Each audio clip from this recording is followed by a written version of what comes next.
এখানে বলা হচ্ছে টাইম টু রিড ডায়লগ 3।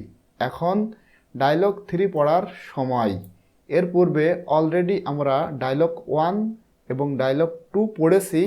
এই ভিডিওতে আমরা ডায়লগ 3 পড়ব এবং এটা হচ্ছে অ্যাক্ট 1 এর সিন 3 অর্থাৎ প্রথম অংশের তৃতীয় দৃশ্য। নাটকটা শুরু হচ্ছে এভাবে, Celia and Rosalind were speaking. Celia এবং রোজালিন্ড এরা কথা বলতেছে। ইন আ রুম, একটা রুমের মধ্যে। ইন দ্য প্যালেস, মানে রাজপ্রাসাদের একটা রুমের মধ্যে সিলিয়া এবং রোজালিন্ড কথা বলতেছে। অ্যাকচুয়ালি এই সেন্টেন্সে এখানে যে ইন রয়েছে এখানে হবে অ্যাট, কারণ কোন একটা সেন্টেন্সে যদি দুইটা স্থানের কথা উল্লেখ থাকে, বড় স্থানের পূর্বে ইন বসে এবং ছোট স্থানের পূর্বে অ্যাট বসে। সুতরাং সেন্টেন্সটা হবে Celia and Rosalind were speaking at a room in the palace, মানে রাজপ্রাসাদের একটি রুমে সিলিয়া এবং রোজালিন্ড কথা বলতেছে। হোয়েন ডিউক ফ্রেডারিক এন্টার্স, ঠিক ওই সময়, মানে যখন সিলিয়া এবং রোজালিন্ড কথা বলতেছিল ওই সময় ডিউক ফ্রেডারিক এখানে প্রবেশ করলো। এন্টার্স মানে প্রবেশ করা।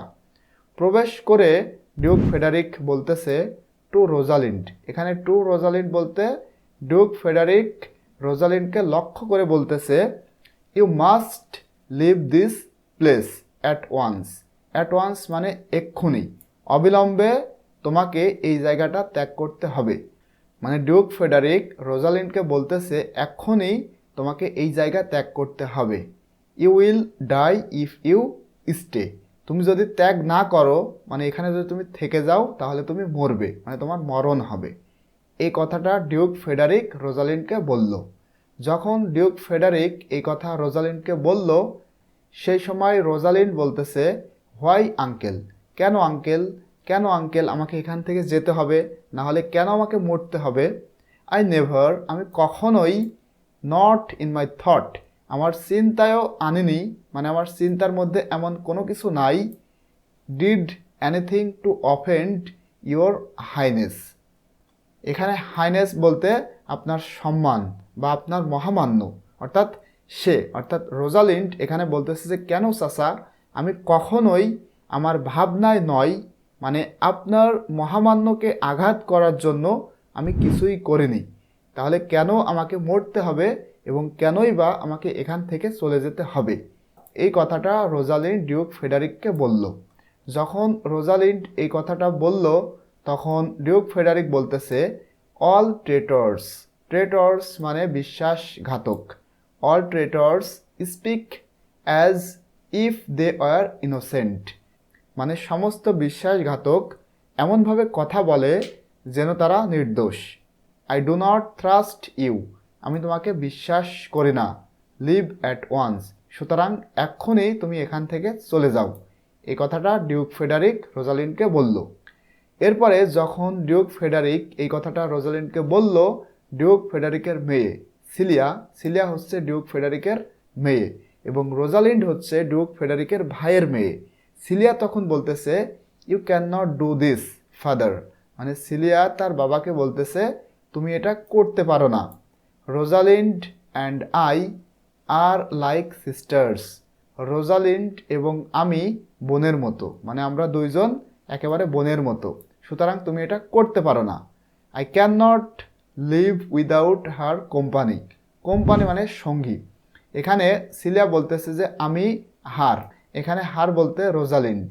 সিলিয়া বলতেছে যে আমি তার কোম্পানি অর্থাৎ রোজালিন্ডের সঙ্গী ছাড়া বাঁচতে পারবো না, সুতরাং বাবা তুমি এটা করতে পারো না।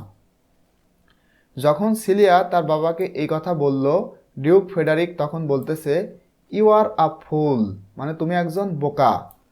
ইউ এই কথাটা বলার পরে, মানে ডিউক ফ্রেডারিক বোকা বলতেছে তার মেয়েকে, এই কথাটা বলার পরে বলতেছে ইউ, এই ইউ বলতে রোজালিন্ড বলতেছে যে ইউ নিস, মানে রোজালিন্ড আমার ভাতিজি, leave as soon as possible, মানে যত দ্রুত সম্ভব তুমি এই জায়গাটা ত্যাগ করো, এখান থেকে চলে যাও।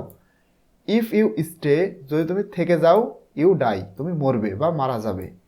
দ্য ডিউক লিভস, এই কথা বলে ডিউক এখান থেকে চলে গেল। যখন ডিউক ফ্রেডারিক এই কথা বলে চলে গেল তখন সিলিয়া বলতেছে, ও মাই পোর রোজালিন্ড, মানে হতভাগা Rosalind, where you will go, তুমি কোথায় যাবে। অ্যাকচুয়ালি সিলিয়া রোজালিন্ডকে খুব ভালোবাসতো, এজন্য বলতেছে যে হতভাগা। এখানে হতভাগা বলতেছে কারণ তার বাবা তার সাথে যে এমন ব্যবহার করলো, তাকে যে চলে যেতে বলল, এজন্য বলতেছে যে হতভাগা রোজালিন্ড, তুমি কোথায় যাবে। I will go with you, আমি তোমার সঙ্গে যাব।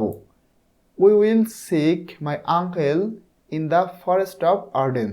আর্ডেন একটা জঙ্গল, ফরেস্ট অফ আর্ডেন বলা হচ্ছে যে এখানে মানে সিলিয়া বলতেছে যে উই উইল সিক, সিক মানে খোঁজা বা তালাশ করা, বলতেছে যে আমরা খুঁজবো আমার আঙ্কেলকে। আমার আঙ্কেল বলতে রোজালিনের বাবা, যাকে সিলিয়ার বাবা তাড়িয়ে দিয়েছিল। বলতেছে যে আমরা আমার আঙ্কেলকে খুঁজবো in the forest of Arden, মানে আর্ডেন যে জঙ্গল, এই জঙ্গলে আমরা আমার চাচাকে খুঁজবো। যখন এই কথাটা সিলিয়া বলল, তখন Rosalind and Celia get ready to leave, মানে রোজালিন্ড এবং সিলিয়া তারা প্রস্তুতি গ্রহণ করছিল টু লিভ, মানে এখান থেকে যাওয়ার জন্য তারা প্রস্তুতি নিচ্ছিল। Rosalind dresses up as a man, Rosalind dress পরিধান করলো একটা পুরুষের মতো। এখানে অ্যাকচুয়ালি রোজালিন্ড এবং সিলিয়া এরা দুইজনই ছদ্মবেশ ধারণ করে, কারণ এখান থেকে তারা যেন সেফলি যেতে পারে, এজন্য এখানে বলা হচ্ছে যে Rosalind dresses up as a man, Rosalind dress পরিধান করলো একটা পুরুষের মতো, সো দ্যাট যাতে শি, এই শি বলতে রোজালিন্ড, শি অ্যান্ড সিলিয়া, সে এবং সিলিয়া ক্যান ট্রাভেল সেফলি, যেন নিরাপদভাবে এই যাত্রাটা করতে পারে, মানে এখান থেকে যেতে পারে। এজন্য সিলিয়া এবং রোজালিন্ড তারা কি করলো, ছদ্মবেশ ধারণ করলো। যখন সিলিয়া এবং রোজালিন্ড তারা ছদ্মবেশ ধারণ করলো, সেই সময় সিলিয়া বলতেছে what shall I call you, Celia রোজালিন্ডকে বলতেছে যে আমি তোমাকে কি বলে ডাকবো। তখন রোজালিন্ড বলতেছে ইউ ক্যান কল মি গেনেমিড, তুমি আমাকে গ্যানিমিড বা গেনেমিড বলে ডাকতে পারো। এই যে গেনেমিড বা গ্যানিমিড, এটা হচ্ছে রোজালিন্ডের ছদ্মবেশী নাম। তারপরে যখন সিলিয়া এই কথাটা বললো, মানে প্রশ্ন করলো যে আমি তোমাকে কি বলে ডাকবো, তখন রোজালিন্ড বলল গেনেমিড। এরপরে রোজালিন্ড বলতেছে যে বাট, কিন্তু what will you be called, তোমাকে আমি কি বলে ডাকবো, মানে তোমাকে আমার কি বলতে হবে, কি বলে ডাকতে হবে। তখন সিলিয়া বলতেছে যে নো লঙ্গার সিলিয়া, মানে এখন আর আমাকে সিলিয়া বলো না, বাট অ্যালিনা, আমাকে তুমি অ্যালিয়ানা বা অ্যালিনা বলে ডাকো।